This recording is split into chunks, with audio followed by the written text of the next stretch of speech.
एक समय की बात है,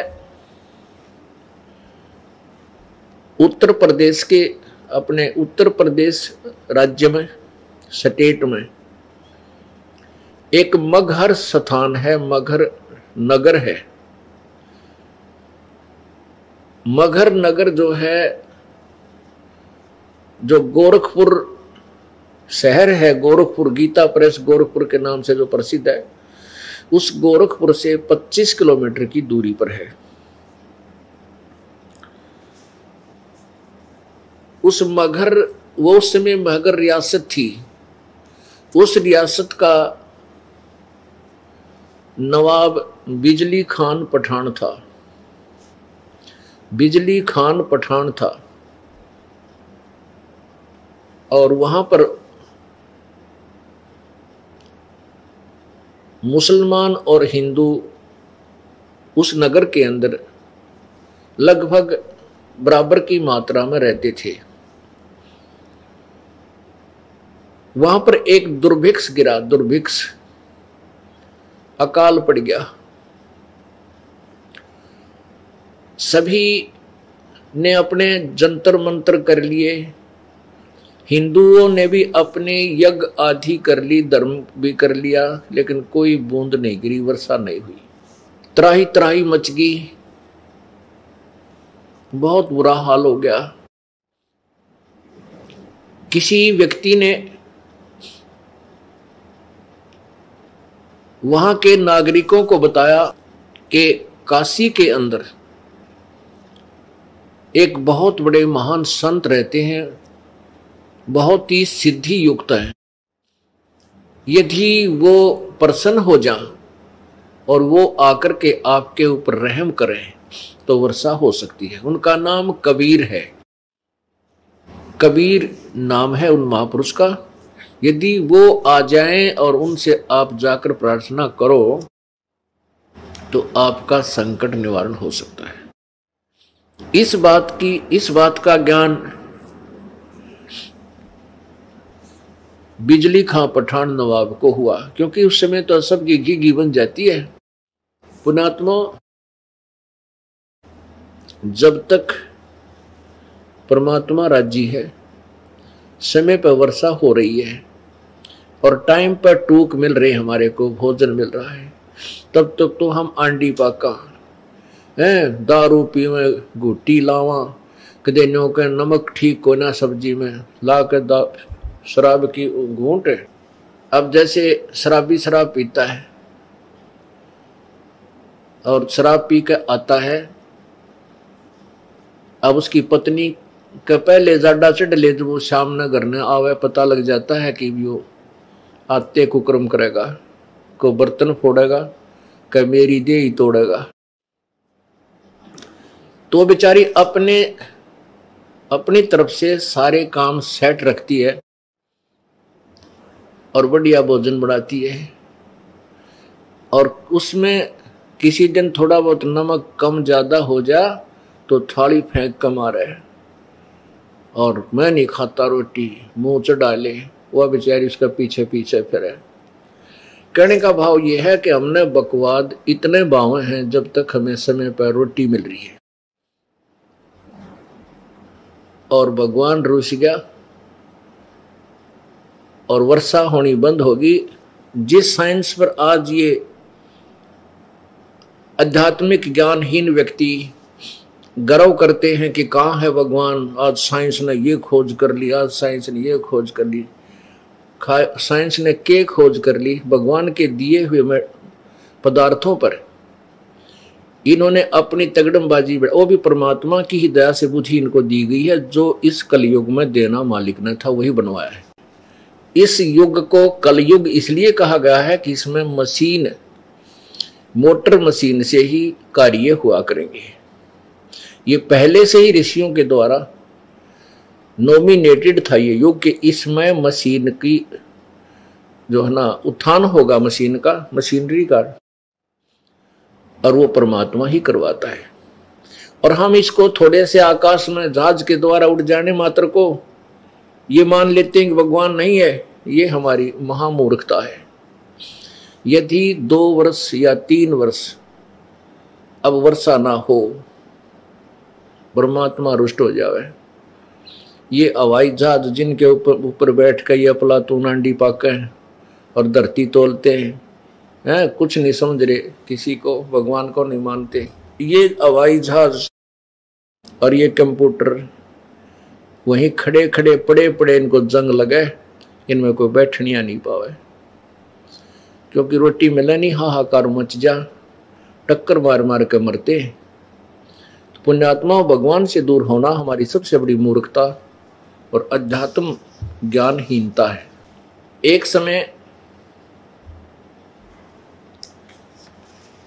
एक बहुत भयंकर अकाल गिर गया और जिसके कारण मानव समाज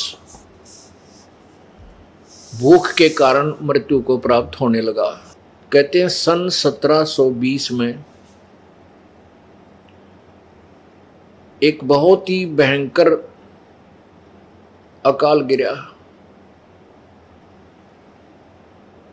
और उसमें क्या स्थिति हुई उसके विषय में संत गरीबदास जी महाराज ने उसका अच्छा चित्रण किया है, आपको पढ़ के सुनाते हैं। गरीब विषय में बिसरे नहीं, लागी जोर कशीस, खंड बिहिंडा हो गए देखो कौम छतीश। अब उस समय ये छुआछात बहुत ज्यादा थी, जात पात का बहुत भिन्नता थी, और जब वो अकाल पड़ा किसी ने किसी के घर में रोटी पागी बाज के खा ली, चाहे ब्राह्मण ने चमार के घर पर पागी वहीं बाज के रोटी खोज के खा ली। जब भूल गए हम ब्राह्मण हैं, कम क्षत्रिय हैं, कम शूद्र हैं, या तो बकवाद इतने चला जब तक हमें सारी सुविधा भगवान प्रदान कर रहा है। गरीब विषय में बिसरे नहीं, लागी जोर कशीस, खंड बिहिंडा हो गए देखो कौम छतीश। शहजादे मांगत फेरे वो दिल्ली के उमराव, जिन रोटी पाई नहीं जो खाते नान पुलाव। कहते दिल्ली के वो बादशाह और उनके पुत्र जो नान पुलाव खाया करते थे, उन रोटी नहीं मिली। शहजादे मांगत फेरे दिल्ली के उमराव, एक रोटी पाई नहीं जो खाते नान पुलाव। गंगा जमुना पार को चली दुनी सब डोल, रोटी साटे बिक गए बालक लड़के मोल। रोटियां के लिए अपने बेटे बालक भी बेच दिए लोगों ने। इससे आगे क्या कहूं बीती बहुत बिताड़, बासमती भोजन करें जिन पाया नहीं पवाड़े। एक पवाड़ घास होता है जिसको गधे भी नहीं खाते, ओह, और वो मनुष्यों ने खाया उसमें। इससे आगे क्या कहूं बीती बहुत बिताड़, बासमती भोजन करें जिन पाया नहीं पवाड़। जो बासमती चावल खाया करते थे उनने वो पवाड़ घास भी ना खाने को मिला, सूख गया सब कुछ। खर पवाड़ नहीं खाते हैं मनुष्यों खाया तोड़े, खर माने गधा।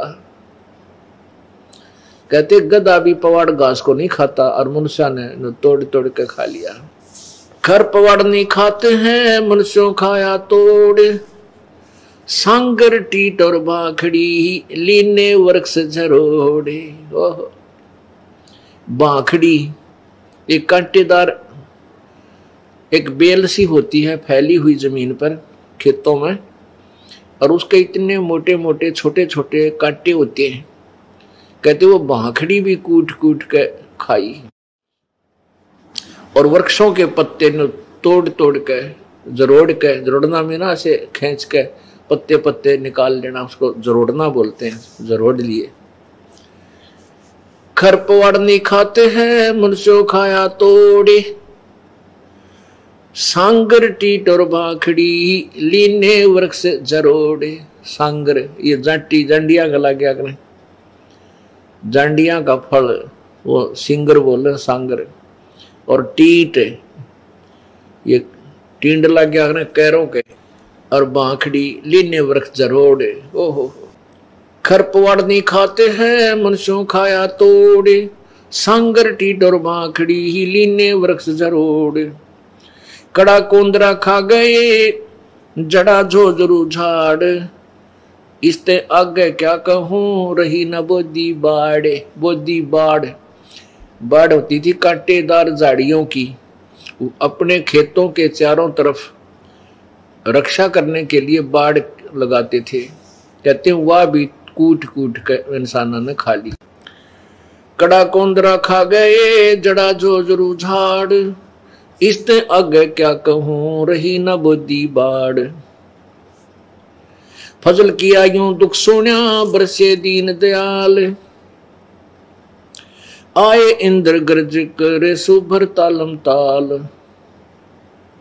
सुभर सरवर ताल, सातों धातुर सात अन वर्षा ही के माही। मेर मौज मौला करी बादल पछाए जाही। बरसे इंद्र घन गोरे करे उतरा हुक्म हजूर, खलक मुलक सब आवादाने ना कहीं होत कसूर। ये बीसे की बातां हैं लग्या 21 ऐन, 60 महीना शुभ घड़ी ही 7-8 चैन। कहते हैं ये तो 1720 में आपको बताई कि बहुत बुरा हाल हो गया था। फिर 1721 में 60 महीना शुभ घड़ी और 7-8 का दिन था, रात 7 और 8 की रात 60 की। कहते हैं फिर परमेश्वर कबीर जी का आदेश आया और फिर इंद्र ने यहाँ वर्षा की। बरसे इंद्र घन घोरे करे उतरा हुक्म हजूर। हजूर माने पूरे परमात्मा का आदेश आया इसके पास। खलक मुल्क सब आवादान ना कहीं होत कसूर। ये बीसे की बात है लग्या 21 ऐन, 60 महीना शुभ घड़ी 7-8 चैन। 3, 4 और 5 मन हुआ अन उजाल, भीग्या गला सुदस मणा यूं खावे कंगाल। लांडी बूची लाड करे संतों के प्रताप, सांगर टीट न पावे ते इब खावे मूंग और बात। कहते हैं फिर सुक्का सांस आ गया जब सांगर टीट भी ना मिलने थे। टीट खाए नहीं जा सकते, आप खा के देखियो, क्योंकि उनको तो नमक आदि डाल डूल के कुछ दिन पानी में भिगो कर उसका कड़वापन कम करके जब किते अचार रूप में थोड़ा सा खाया जाता है, और उस समय भूखे मरते ने सूख के खा लिए कति। हे भगवान जान बचाए किसी तरह। परमात्मा कहते हैं शहजादे मांगत फिरे वो दिल्ली के उमराव, और जिन एक रोटी पाई नहीं जो खाते नान पुलाव। जो नान पुलाव खाया करते थे अपने घरा बनवा कर नो माल पूड़े, उन्हें एक रोटी भी ना मिली, धक्के खाते अड्डे। तो पुण्यात्माओं परमात्मा परम शक्ति है, उससे दूर होकर हम कष्ट ही कष्ट भोगते हैं। अब उसमें क्या दिक्कत आई, उस अकाल के दौरान सासू साली माए क्या बाप पूत बिछो, सकल कबीला तज गए ऐसा व्याप्या द्रोह। अब तो हम एक दूसरे के नात तीर बड़े अंडी पाके बैठे हैं। कहते उसमें सभी नाते रिश्ते भूल गए, माँ बाप भी कहीं, बाप कहीं भाग रहा रोटी के लिए, पिता बेटे किधर भाग गए, कोई टूक की तरह कुछ मिल जाए खान पीन को, माँ कहीं। पुण्यात्मा इसे गंदे लोक में हम रह रहे हैं। यहाँ पर ना जाने कितनी आपत्तियां एक सेकंड में आ जाए, और हम उस लोक को छोड़ाए जहां आपत्ति नाम की चीज नहीं। अब जब तक हम वहां नहीं जानेंगे इतने यहां सुख हो नहीं सकता।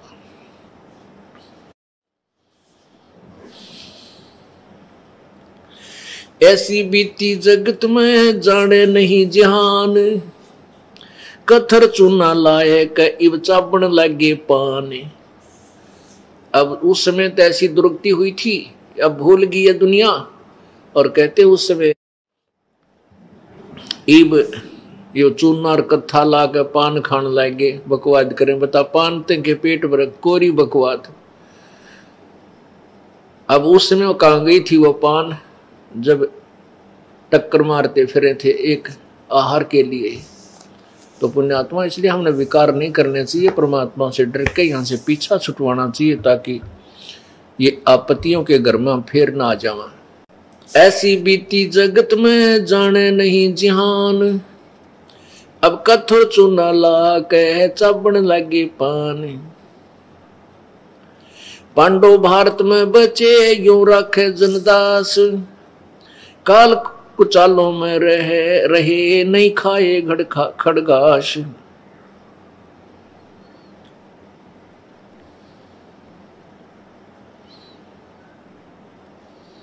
पुण्यात्मा इसके साथ साथ एक निर्णय और दिया है परमेश्वर की प्यारी आत्मा गरीबदास जी ने, परमेश्वर से प्राप्त उस तत्व ज्ञान के आधार से। कबीर परमेश्वर से प्राप्त तत्व ज्ञान के आधार से कि जो परमेश्वर की प्यारी आत्माएं थी,